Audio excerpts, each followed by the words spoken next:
नमस्कार, मी अनिल उपाध्ये. शिवसिद्ध बातमीपत्रात आपलं स्वागत आहे. पाहूया आजची बातमी.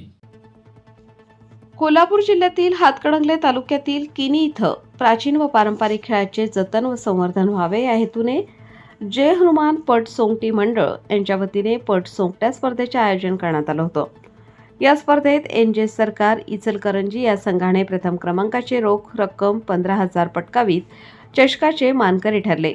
द्वितीय क्रमांक दुधगावच्या जय भवानी मंडळ यांनी पटकावला. तृतीय क्रमांक महालिंगराया कवठेकर तर चतुर्थ क्रमांक नांद्रेच्या श्री बिरदेव मंडळ यांनी पटकावला. देवांशी हॉलमध्ये झालेल्या स्पर्धेमध्ये एकूण 32 संघांनी सहभाग घेतला होता.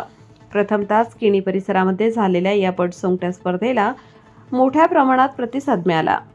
स्पर्धेचे बक्षीस वितरण हंबीरराव पाटील, बाळगोंडा पाटील, श्यामगोंडा पाटील, प्राध्यापक कुबेर पाटील, संपत हवालदार, नामदेव केंगार, विकास देवांशी, ॲडव्होकेट ऋतुराज पाटील, जयसिंग गुरव, सुकुमार पाटील, इर्शाद मणेर, आनंदा सुतार आदी मान्यवरांच्या हस्ते करण्यात आला. या स्पर्धा पार पाडण्यासाठी खंडू भुजुगडे, शिवाजी जाधव, किशोर जाधव, संभाजी पाटील, जमीर महात, महादेव एसरे या जय हनुमान पटसोंगटी मंडळ किरणीच्या कार्यकर्त्यांनी विशेष परिश्रम घेतले. स्पर्धा देवांशी समाजाच्या हॉलमध्ये पार पडल्या.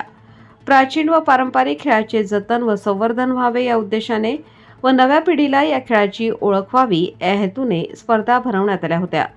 तर किणी गावामध्ये वर्षानुवर्ष हनुमान मंदिरमध्ये जुन्या पिढीपासून सुरू असलेली परंपरा अखंडित ठेवण्याचा प्रयत्न आहे.